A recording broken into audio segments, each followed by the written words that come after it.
Assalamualaikum warahmatullahi wabarakatuh. Apa kabar semuanya sobat? Kita ketemu lagi di channel Jumpa Hamzah. Sebentar lagi kita akan memasuki tahun yang panas, yaitu tahun politik. Dimana tahun ini tahun 2023 berarti kurang beberapa bulan lagi. Tinggal menghitung bulan kita akan memasuki tahun politik. Dan biasanya ketika memasuki tahun politik ada berbagai macam gerakan-gerakan, ada berbagai macam terobosan-terobosan yang diutarakan oleh sejumlah calon, baik itu DPR, DPRD, bahkan calon presiden sekalipun. Memasuki tahun politik biasanya masyarakat memiliki pasangan atau memiliki calon pemimpin idaman masing-masing. Karena sebetulnya memilih calon pemimpin itu hak dari seluruh setiap elemen masyarakat dan negara menjamin akan hal itu. Tetapi ketika kita melihat dari beberapa data di tahun 2019 kemarin, ada perubahan yang cukup signifikan terkait dengan calon DPRD atau calon pemimpin dari kaum milenial atau dari golongan Gen Z atau generasi Z. Ternyata ada beberapa catatan yang cukup signifikan bahwa tahun 2024 ini yang akan mendatang ini, bahwa calon dari kaum milenial atau dari pasangan-pasangan yang berumur mungkin sekitar 30 tahunan di bawah 40 itu menaik cukup signifikan, melonjak cukup signifikan. Ini berarti ketertarikan atau antusiasme dari kaum milenial untuk menuju kursi parlemen menjadi sangat diidam-idamkan di tahun 2024. Entah mungkin ini akan terus berlanjut hingga tahun berikutnya atau di tahun 2029 nanti. Ya, siapa tahu. Nah, penyebabnya apa kira-kira kenapa banyak dari kaum milenial yang tertarik untuk menuju kursi parlemen? Ini akan kita coba analisis bersama-sama. Ayo kita cari tahu bersama. Kita putar dulu intronya.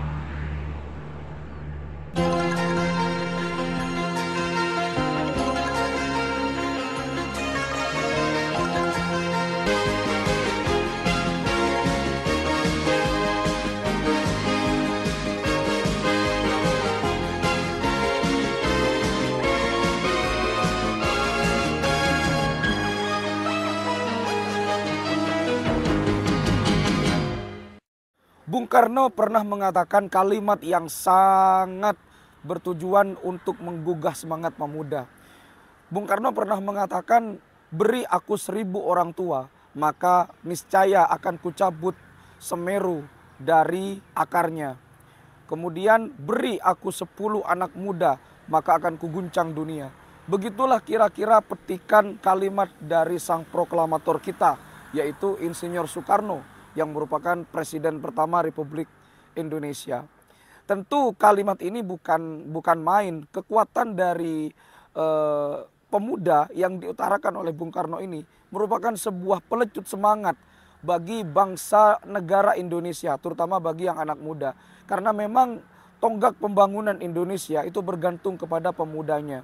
Kalau pemuda Indonesia kuat, maka negara akan kuat. Tapi sebaliknya, kalau pemudanya lemah, pemudanya suka rebahan, pemudanya suka baring, maka bisa dipastikan masa depan Indonesia tentu akan tidak baik-baik saja. Mari para pemuda, gugah semangatmu, mari capai cita-citamu, dan ayo berkontribusi kepada negara kita ini. Jadi itu merupakan sebuah pelecut semangat bagi seluruh elemen masyarakat, terutama bagi yang generasi muda. Karena begini, tahun depan adalah tahun 2024, di mana tahun depan itu akan dimulai kontestasi pemilu. Banyak sekali calon-calon dari generasi milenial yang ternyata tertarik untuk menuju ke kursi parlemen. Bahkan juga ada yang tentunya mewakili daerahnya, ya DPRD, bahkan ada yang ke kursi parlemen. Jadi menurut data tahun 2023, ternyata penduduk Indonesia itu sekitar 278,8 juta jiwa. Itu menurut data statistik di tahun 2023. Dan akan terus bertambah ini. Ada potensi untuk bertambah. Jadi Indonesia sangat produktif ya. Indonesia menduduki peringkat keempat penduduk dengan populasi terbanyak setelah China, kemudian Amerika, kemudian disusul dari India, dan juga ada Indonesia. Mungkin Indonesia akan kumlut ya dari hal populasi. Ya mudah-mudahan prestasinya juga kumlut. Jadi begini, menurut data di tahun 2022 yang diadakan oleh Center for Strategic and Intellectual in International Studies atau disebut dengan CSIS, bahwa pada tahun 2022 tahun kemarin pasangan atau calon dari golongan milenial yang untuk mencalonkan sebagai parpol ya, untuk parpol ataupun untuk DPRD dan seterusnya, itu meningkat sekitar 30%, cukup signifikan. Dan anehnya adalah dari jumlah tersebut ya, dari beberapa jumlah data-data yang diperoleh di tahun 2022 yang diadakan oleh CSIS itu, sekitar 1,1% hanya tertarik untuk menjadi anggota partai. Ini menandakan bahwa kontribusi pemuda di dalam pembangunan negara, khususnya di dalam dunia politik, itu berarti cukup untuk hanya sebatas ingin mereka mengutarakan bagaimana anak muda itu seharusnya diperlakukan. Karena mereka tidak tertarik kepada partai, hanya 1,1% saja. Berarti sisanya itu sangat banyak, yang mana mereka tidak mau terikat dengan partai politik.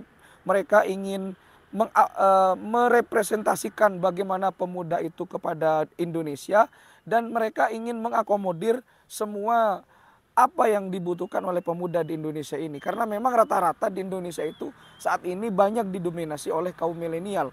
Walaupun sebetulnya porsi dari politisi senior dan dari politisi junior itu sebetulnya gapnya cukup lumayan jauh ya jika dibandingkan dengan tahun-tahun sebelumnya. Ya silakan Anda bisa cek data-datanya di internet, banyak itu. Dan ini menunjukkan bahwa tahun demi tahun kontribusi pemuda untuk Indonesia, untuk pembangunan ya terutama di dunia politik, perpolitikan Indonesia itu berarti cukup signifikan, dan ini menandakan bahwa kontribusi pemuda untuk membangun bangsa itu sangat-sangat besar. Ya, ini wajib kita apresiasi. Tetapi memang di satu sisi banyak mereka yang junior kurang berpengalaman. Ya sebut saja dulu di beberapa tahun belakangan ada ketua BEM dari UI bernama Manik Marga Mahendra, itu ternyata sekarang terjun ke dunia politik. Beliau sekarang kalau nggak salah ya dari Partai Perindo. Beliau kalau nggak salah kelahirannya tahun 1993. Ya selisih beberapa tahun dengan saya. Ya sukses untuk Mas Manik. Mudah-mudahan bisa memberikan perubahan yang signifikan kepada Indonesia, khususnya di kaum milenial. Apa artinya semua ini? Jadi dengan banyaknya jumlah politisi dari golongan pemuda atau dari golongan milenial atau dari golongan generasi Z, itu menandakan bahwa pemuda saat ini dalam tanda kutip ya, dalam tanda kutip, walaupun gaji DPRD itu sangat tinggi, di luar itu mereka bisa membentuk sebuah circle, membentuk sebuah pola pikir dari junior, dan nanti bisa mereka akan berkiprah kemana ketika sudah senior dalam dunia perpolitikan Indonesia. Artinya mereka saat ini menabur benih, mereka menempa diri, mereka belajar dari seniornya, sehingga nanti ketika mereka sudah dewasa, ini mungkin barangkali mereka akan merangkul pemuda-pemuda juga yang tentunya akan sejalan dengan visi misi mereka. Ya walaupun sebetulnya mereka nggak punya parpol, tapi siapa tahu mereka punya parpol di kemudian hari. Seperti kita tahu bahwa PSI itu kan dulu awalnya nggak ada. PSI itu kan dipelopori oleh Grace Natali, salah satu mantan presenter TV swasta yang cukup ternama di Indonesia. Beliau adalah sebuah representatif dari simbol kepemudaan atau simbol dari perempuan di era milenial. Dan saat ini PSI terbukti menjadi salah satu partai yang cukup diperhitungkan dalam kancah perpolitikan Indonesia. Kalau kita mengacu kepada arti politik, politik itu kan diambil dari bahasa Yunani yang berarti polis atau sebuah negara. Jadi politik itu erat kaitannya dengan sebuah aktivitas yang dilakukan oleh pemimpin kepada negara dan juga rakyatnya. Dalam hal ini berarti politik erat kaitannya dengan kekuasaan. Karena memang kalau kita ingin mengubah secara aktif dalam Indonesia, dalam membangun Indonesia, maka mau nggak mau dunia perpolitikan itu adalah jalan ninja atau jalan yang sangat cepat untuk kita bisa berkontribusi. Karena dengan politik kita punya kekuasaan. Kalau misalkan kita hanya berada di sektor yang lain, di lain politik ya, misalkan hanya jadi katakanlah rektor atau jadi menteri BUMN atau jadi penguasa-penguasa di sektor lain tanpa politik yang nggak bisa apa-apa. Artinya dalam nggak bisa apa-apa itu bukan berarti tidak bisa ngapa-ngapain, tetapi memang kalau politik itu berarti dia bisa dikenal dan mengenal orang-orang yang ada di kursi parlemen, bahkan sampai RI 1 dan RI 2. Ini keuntungan ketika mereka terjun ke dunia politik. Bahkan untuk ukuran seorang pemuda pun ya, yang ternyata di tahun 2024 tahun depan itu rata-rata mereka umurnya 40 tahun ke bawah.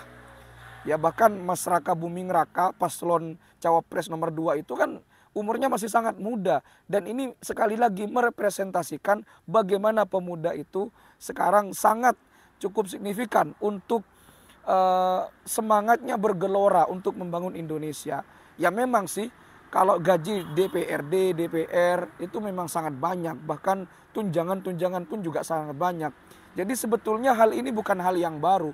Dulu di era-era 2000-an gitu ya, era-era reformasi, banyak artis-artis yang terjun ke dunia politik. Sampai saat ini pun banyak artis-artis yang terjun ke dunia politik seperti Pasha Ungu, Desi Ratnasari, Giring Niji dan seterusnya. Mereka adalah simbol dari representatif dunia keartisan atau dunia public figure. Nah, di pemuda ini ya mereka juga ingin berkontribusi. Mungkin kalau dianalisis dari segi rentetan peristiwa atau sejarah, mungkin mereka yang hidup di tahun yang lahir di tahun 90-an nggak akan merasakan bagaimana mereka ketika di era Orde Baru, era kediktatoran. Ya bahkan dulu sempat ada kerusuhan yang sangat cukup meresahkan ya.